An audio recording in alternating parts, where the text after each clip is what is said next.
Homeschool Convention Hall 2025. Plot twist this time. I have not looked in this bag since April when we went to the convention. I'm getting ready for school to start next week. Let's see if I make good choices. So I started with Simply Charlotte Mason, which we use every year. One of my favorite homeschool companies.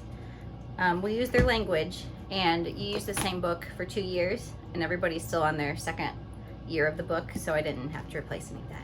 This information you didn't really need. But here's what I did get. Your Business Math. My oldest did this a couple years ago. He did the pet store. This one is the sports store because my second son likes sports better. But it is basically running your own business and all the math that goes into that. Paying bills, making orders, all that stuff. My first had a lot of fun with it, so I think my second's going to enjoy it too. It is not a full year curriculum. I think it took like 2 months for my older one to get through it, and then we just pick up with our regular math curriculum when they're done. But it's a fun little way to mix things up. I also got a new picture study portfolio. Now ask yourself, do I already have 2 that we haven't finished yet? Maybe, yes. But look, Millet, look at that. How can you not get just one more? It's life as art. Art as life. Look at that. Amazing. I got A is for art. Speaking of art, they have a lot of really good art resources at Simply Charlotte Mason. So this is just an alphabet book with beautiful paintings. Why not make it beautiful? That's the question. And for my oldest, actually, I did take one thing out. It's not in here. I got his, let me go grab it. Okay, stepping on math manipulatives because someone dumped the box. Individual Studies Year 8. I buy these every year and use it as a guideline for the stuff that we're going to cover that year. So I got this for my 8th grader, and this was one of the books recommended with it. Johann Kepler? I don't know. Got that. Then the most dangerous booth in all the convention, Lamplighter Publishing. If you remember last year, I bought a bunch of books there. This year I bought a bunch more books. And I love them because they are very careful. They republish old books, but they are very careful about what they publish to make sure that it is completely clean, completely safe. And they also pick stories that are all about morals and good character and good things like that. Like, you're not going to see kids whining about their parents or sassing their parents. It's all good books. So I bought all these at the convention.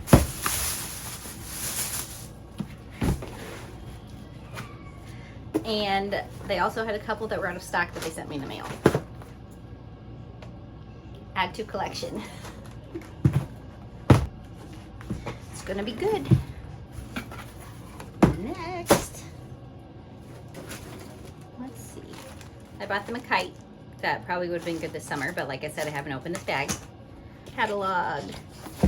This I actually bought. My sister told me about this. She's had it on her wish list for a long time. It's just a fiction book called Beneath the Swirling Sky. Highly recommended in the homeschool world. So we'll give that a try. Probably use that as a read aloud when we finish a couple things that we're on. That is all catalogs.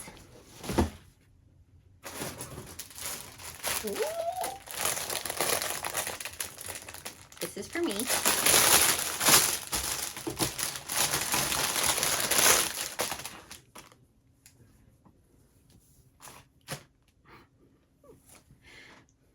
Homeschool life. And I got a couple other things from the booth. Let me see if I can find them. So I also got this bag from the same booth. And I'll link all this in a blog post because I can't remember off the top of my head what it was called. Ugh. Surviving or Thriving Motherhood. Note to self. Also from the same booth, I got these 2 home activity packs, but they're basically Bible studies kind of about certain traits. So I got one about respect and one about cheerfulness. We'll give them a try. But it had scripture in it. It had stories about people from history who reflected these traits. It seems like it's going to be fun and good. What else? Oh, this was from the same booth. September and Company, that's what it's called. Theology and Doxology for Teens and Tweens. I don't remember what this is exactly, but I remember really liking it when I saw it. But it's supposed to teach teens about theology and doxology, I guess. Let's look at one. Okay. So atonement. So it tells you what atonement is. It gives verses about atonement. Has a question about it, like a discussion question to have with the family. And then the doxology part is a prayer having to do with atonement. So it probably will be good. I think I'm going to try to use them in the morning when we do our Bible reading. We'll see. Looks cool. What else do we have? Oh, I got a little stand. This is a little stand to put these little cards in, so I can put them on the table when we do them. Wasn't that handy? I was really thinking when I bought that. Okay, that is papers. I think this is from Good Book Company.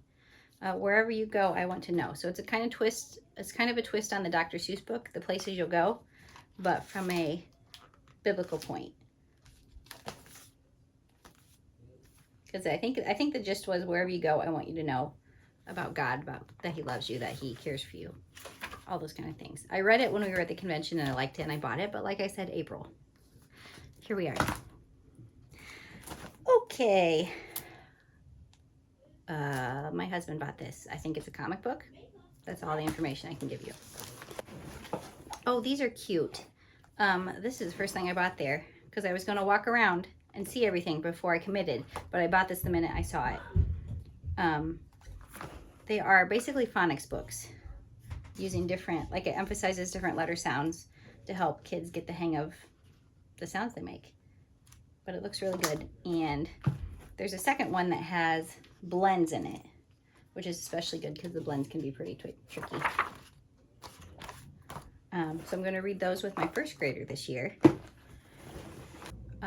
One of the other most dangerous booths is Miller Pads and Paper. That's what it's called, because they just have everything that you didn't know you needed. But I was very good, and I didn't get much, but I did get, I love these blank notebooks. They're just blank paper in this handy little size, and I put them in the kids' Bible cases so they had something to draw or write on during church. So I got a couple more of those.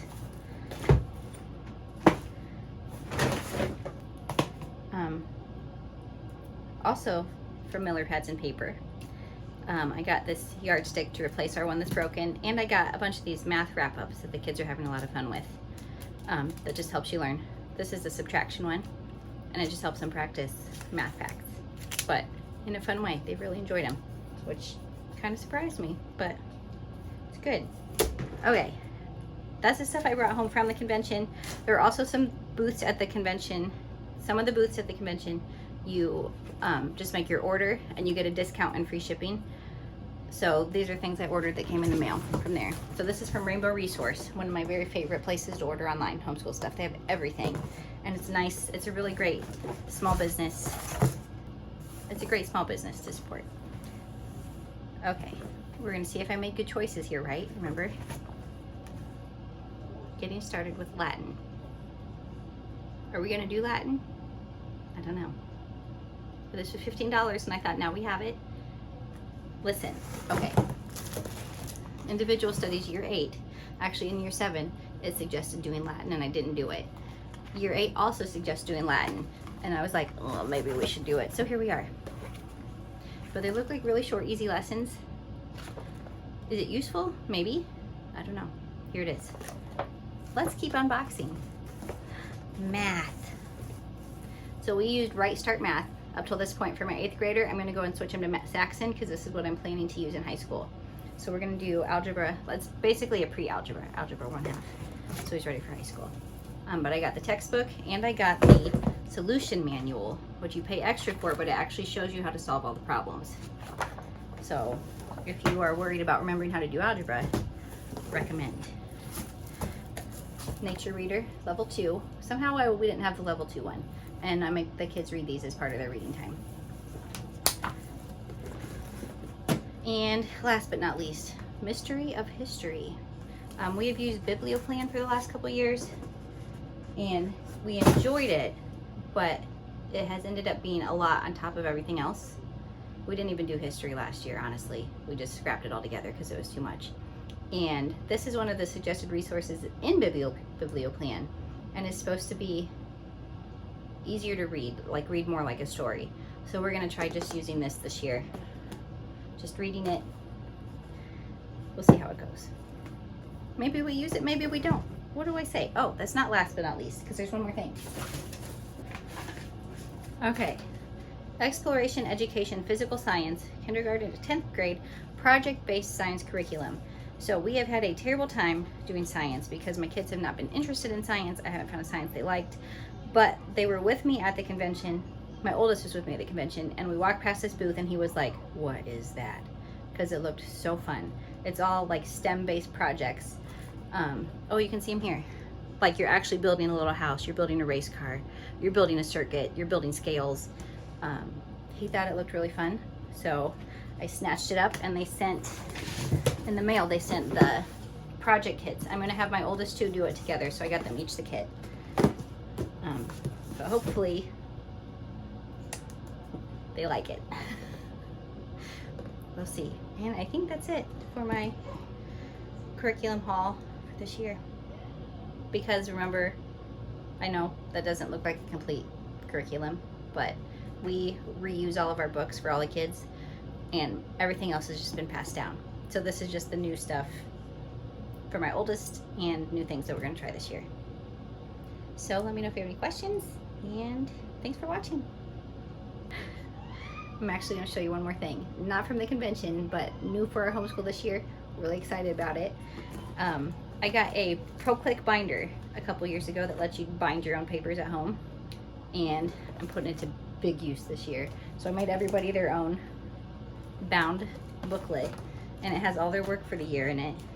Well, not the whole thing. Like I printed like part of the math book and put it in here, and then I'll print the rest later, so they don't have such a big thing to lug around. But it has their math in it. It has their handwriting in it. It has Bible passages I want them to work on memorizing. And then on the back of each one, I put a plastic cover on it, and the back page is a list of things for them to do each day. And my plan is they can just use like a wet erase marker, check things off as they go. When they're done, they're done. But look how pretty they are, and hopefully practical.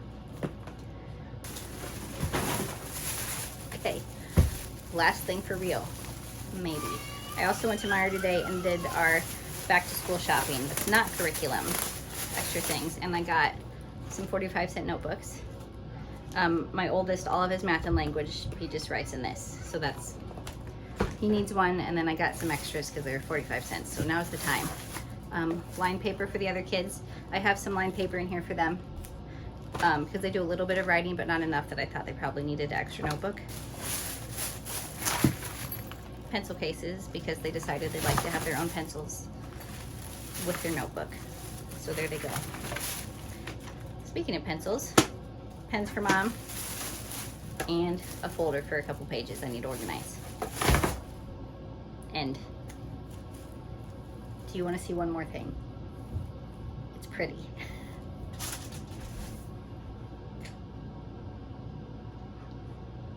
I also found this basket at Marshall's to put on the table with our pencils and math stuff and whatever we're using every day. Handy. Okay, that's it. Thank you for watching. Let me know if you have any questions about this or homeschool or whatever. And thanks for being here.